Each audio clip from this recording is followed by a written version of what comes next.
Hello everyone, and welcome to another episode of Zareth Prevails. Guys, I've been asked quite a few times recently about what order we should be putting Relic 8 on different characters, and I haven't really made a video about it because, in my opinion, it's been, I don't know, relatively obvious, but I just want to go through it with you guys. It's not going to be anything earth-shattering, I don't think, but the order I'm going in is, I don't know, maybe it's unique for some people. I know that some people want to, know if they should put it on different characters for ships or what, and I can give you my take on that. So let's just jump in. And this is going to be kind of a ghetto thing. I'm not making a chart or anything. I just want to make a video pretty quick, just going through it. So my number one is going to be Supreme Leader Kylo, and he's fairly obvious. I mean, so first off, I guess we should just get the really obvious out of the way. Galactic Legends really, really love relic levels. Like, they just want all the relic levels if they can. You can see here under the Galactic Legends Zeta that they gain plus 10% max health and max protection per relic level. So, just that on its own, like, they get double the stuff from that. Supreme Leader Kylo specifically really loves gaining extra mastery because of his siphon ability. If you guys don't know how that works, then we can, that's a video for later, but he is the one who benefits most from all of the different mastery levels being higher, and frankly, like, he is really he's very strong on his own. Obviously all the Galactic Legends are pretty good, but I think it's kind of the consensus. He's probably the best Galactic Legend. I mean, they're all good. Like I said, I'm not trying to get into a contest of who's best, who killed who, but he really is just one of the best, and I think he benefits a ton from all the stats. The other piece of it, though, guys, is he is a very important raid character because of his siphon abilities and his interaction with mastery. And so, his mastery is so good. I think for me, Supreme Leader Kylo is a no-brainer. I know that some of you don't have him, but if you have all the characters, he's the number one guy. I don't think there's anyone who comes that close, frankly. So, next up is one that kind of surprised me. He's fairly good, though. It should come as no surprise that you guys should know I love Jedi Knight Luke, and you should also know that I'm modded right now for. My modding is all over the place because of Territory Wars and Grand Arena, so don't pay any mind to my modding. It's not necessarily my ideal. So, anyways, you can see I followed. I only have 2 Relic 8s right now. I haven't been able to do the raid as much as I'd like to, and so it's a pretty significant thing that I was able to get Relic 8 on another character, on a second character. I put it on Luke. He's super accurate, guys. That's why you do it, for his accuracy. Accuracy arrow too. No, I'm sorry. That's not a joking matter. Friends don't let friends put accuracy arrows on anyone. So, unless it's B2 and it's like 4 years ago. Anyways, Jedi Knight Luke, frankly, like, he is central to being able to counter a lot of different meta characters, a lot of different, like, really asinine Galactic Legend builds. He is just a force of destruction on his own. He can, in 3v3, he can solo a bunch of different things. He's just crazy, man. So the more damage he can do, the more survivability he has is great. And frankly, like, with all the Supreme Leader Kylos that are running around with Relic 8, and Rey is a lot harder to kill at Relic 8, and so is Jedi Knight, or Jedi Master Luke. You want a guy who benefits from it. He loves all of these stats. Even the accuracy is kind of good because of the siphon that Supreme Leader Kylo can do. Well, actually, you got to be careful because he can siphon that mastery skill. Yeah, let me rewind a little bit. You don't want that accuracy here. That actually sucks, because what'll happen is if you use that team, like someone I think Clash came out with a video recently that showed Supreme Leader Kylo, or sorry, it showed using Jedi Knight Luke with like the Mando girl, the armorer. Those two, and I think that was it. I don't remember, but they go and kill all the Supreme Leader Kylo teams, and that's great. Until Kylo gets too many siphons off on Luke and takes away all of his accuracy, because he's siphoning specifically stats from the masteries, and Luke just stops being able to hit. So you got to be careful with that. Otherwise, though, I think that with all of his extra damage, all the different cool stuff he can do, he is a very solid candidate for your second relic level. Yeah, absolutely. So the next one, 2 or 3 and 4, I think are a little bit more in debate, in my opinion. I really like Rey, and I really like General Skywalker. Now, General Skywalker is there for a very similar reason to Jedi Knight Luke. Like, they're both extremely important characters with all the different galactic legends out there, all the really annoying comps. General Skywalker really helps. He just helps to be able to clear these really ridiculous builds. So having him be able to do more damage, having him a little more survivable, all this different stuff, the resistance, penetration, all that stuff. I mean, you just want more damage on the guy who kills galactic legends for you. He's the guy who deals the most damage, frankly, unless it's like Supreme Leader Kylo or Rey, someone like that. But he's right there with him. Like, he is an incredibly important part of all of this. And Rey, I mean, you can make the argument that she doesn't really benefit from any of these. So critical chance, crit damage, and damage, like, how dumb is it? Do we have to be? Like, so her main method of damage is Whirlwind, right? And Whirlwind just stacks damage on top of it. So, like, it's just the 100,000 plus 100,000 plus 100,000 or whatever, right? So, like, that's her only method of damage, but you need to kind of reach further. Like, so her ultimate in 3v3 is really strong. In 5v5, it's not as strong because all of her damage is spread out amongst, an entire group. And eventually, what'll end up happening is she's not going to be able to gain enough damage that, like, eventually her ultimate will just, like, not be, it won't exist for the damage. It'll just exist to keep her guys alive. Mathematically, that's how it goes, because she's not going to be able to gain like 5 times the amount of damage every time she gains a relic level. Just won't happen. But things you need to keep in mind.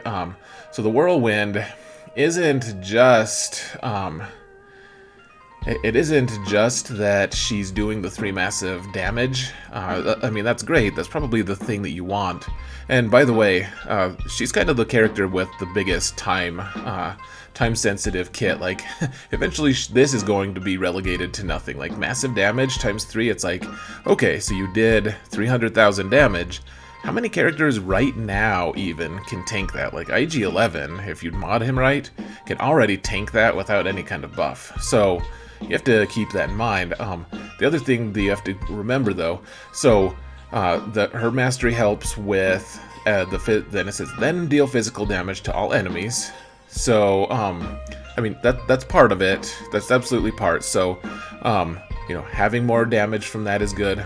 More damage from the ult, and then frankly, I mean, more health, more protection on her, just like in general, making her harder to kill is not a bad thing. And her ultimate really is pretty relevant, especially toward the end of a fight when there's only 2 or 3 characters.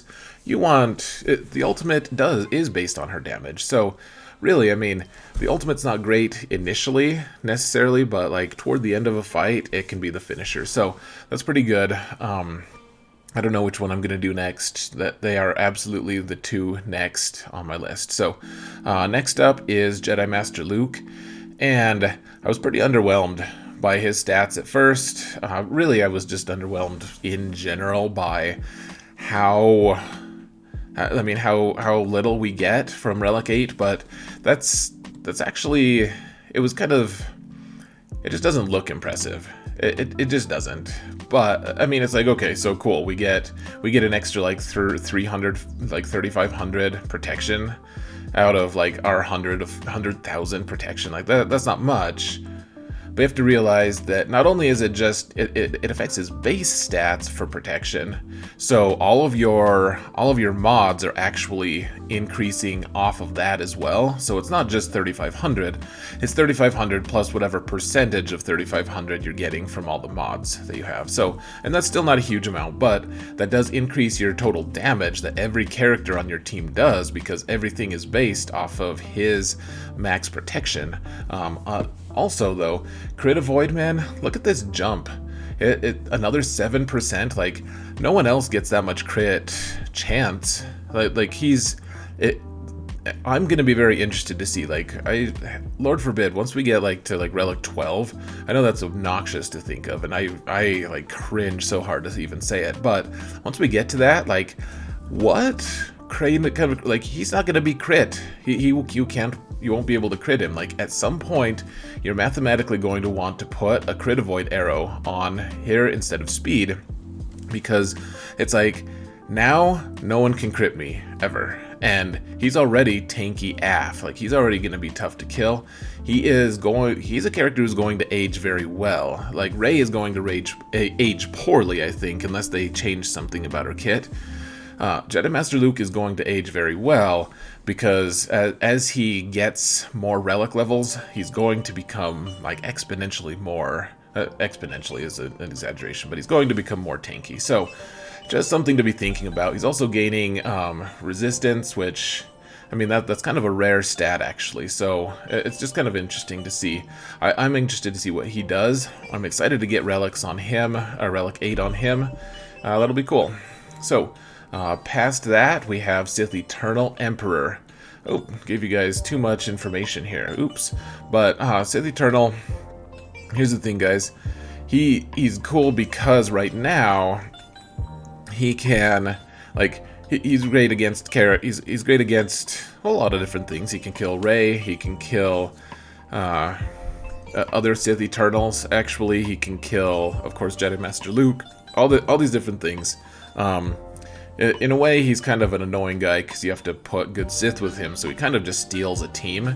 He's kind of just like a good buff to a team. But once again, especially like in 3v3, and you guys are going to laugh, like, you're like, well, I don't care about 3v3. 3v3 is 2/5. Right now, mathematically, it's 2/5 of our grand arenas. So, like, 2/5, that's I mean... You're gonna laugh at me. I'm like, that's almost half, but it is almost like it's a significant amount of our time and effort that we're putting into Grand Arena, and he is so good as long as he can survive. And with an extra relic level, he's going to be able to survive more. Like, yeah, granted, we're only getting like weird accuracy, critical chance, damage. Like those don't really they do okay. Like that, cool. Thanks for playing, but. I mean, you gain that extra health, and it's not just the health stat, though. Once again, it's the Galactic Legend stat, the plus 10% max health and max protection that he gains from it. And, you know, one of my patrons earlier today fought against a Relic 8 Rey with Sith Eternal, and he only has a Relic 7 Sith Eternal, and that Rey was able to just barely edge him out and kill him in, you know, trying to do the Watt and Sith Eternal Emperor solo, or duo, whatever you want to call it. But, I mean, you don't want to get edged out, and he's more survivability is good, more damage is good. He gets to a point where he needs to do actual damage. So, yeah, I mean, he's a Galactic Legend. He's going to benefit the most from it. You want him. So, after that, you want Vader, I think, maybe. Vader initially was like at the very top of my list because I like to kill Rey with Vader. I like to do all sorts of things, and frankly, he is so stat hungry right now. And don't mind my modding. Like, once again, guys, this is not the modding I necessarily want on him, but he was really stat hungry. He wants crit hit or crit chance, he wants crit damage if you can get it, crit, all the crits. He wants offense, he wants I mean, he likes to have some health just to make sure he survives. He wants potency, all these different things. And so it seems like a wonderful choice to amp up his accuracy, his damage, like all these different things. Gosh, why do I keep saying accuracy? Who cares about accuracy? But like his damage especially is so good. It's not just this much damage. It's also damage up here, the physical damage. So you are gaining what, 200 from that. Another like 4-ish hundred.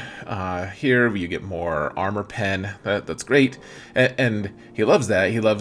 He gets critical chance up by a little bit at least. You know, another 2% is nice.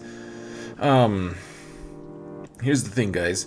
I don't think that Vader is going to end up being a super viable counter to like Rey in the future, or to other teams, like with like the different Beskar Mando characters, you know, IG-11 and Queel and stuff. He's already starting to get edged out. People are starting to put Jawas with Rey. He is. I love using Vader. I do. Like, you guys have seen my videos. I love taking out Rey with him. There's all kinds of different comps I use with him with. He's going to be relevant for a long time, but as a Galactic Legend killer, I think his days are a little bit numbered. Or we're gonna have to find a new comp. We're gonna have to find something, because there are certain stats that are just not going to be that, like, certain mechanics, I should say, that are just going to be inoperable with Vader. So, right now, yeah, he is stat hungry. He loves it. His ship, you know, he benefits a little bit from his ship getting the relic levels as well, because it's a little bit squishy. Vader's great, and he did make the list. He made the top 8, so do it. I would wait for a little bit and see, because I just don't see him being super viable as an off-meta counter, as opposed to both of the Jedi, both General Skywalker and Jedi Luke. Both of those guys are going to be relevant for a long time, I think. I just don't think that Vader has like, eventually he's just going to be like a support character for some other team, is my guess. Who knows, but that's my guess. Finally, General Kenobi, and I guess we could technically put like Jedi Knight Anakin in here with him, just because they're ships. They go faster. It's harder to kill them. With Negotiator, if you have Relic 7 Negotiator, and if you have 7, they have 8, they're gonna go first, and they're gonna kill all your guys, and it's gonna suck. And so you want to do the arms race thing, you want to get Kenobi and Anakin up, and it's just a huge mess, because we are past due for another fleet meta. We're going to get one soon enough, I think. I think we're going to get something crazy that changes, like Negotiator is going to play second fiddle, and so is Malevolence. And once that happens, you're going to feel a little bit foolish by putting it on Kenobi. Like, I keep seeing people saying, like, oh man, especially in squads, like, oh, they have a Relic 8 Kenobi, like, I can't mess with it. Like, yeah, it makes him more tanky. He is already tanky as hell. So, like, who cares about him being a little more tanky? Like, just kill him with Nihilus or something. Like, in squads, that doesn't make, his relics don't make any difference. It's only for ships, and for ships, I don't think it's a good long-term investment. Like, sure, guilds will love you, you can deploy your Negotiator, then the other team has to use something else, but Malevolence still kills it at the same rate. Like, I don't know, I face them every day in Arena, and they're not that hard to kill. So, that's my take on it. I don't think you should waste the super rare relic material yet. I would rather put one on Nest. Nest is way more interesting to me, just because she loves getting extra health, she loves getting extra damage, she's so stat hungry. I'm not going to put it on Nest probably, but, like, to me that's more interesting. So I would honestly, personally, if you get to the end of this list and you're like, man, I gotta do it, sure, like, whatever, do what you want, but I would just save my mats for the next fleet meta, because I think that's what's going to be relevant. I think that's what you're going to want to do, and I don't think that Kenobi and Skywalker, Jedi, Anakin, whatever, are actually going to be part of that. So, just my take on it, of course, guys. You know, you should feel free in the comments to tell me where I'm wrong, and, you know, there's lots of different answers. Most of them valid, so I would love to hear what you guys have to say. Anyways, I'm gonna let you go. Thank you all so much for watching, and remember that in all things, Zareth prevails.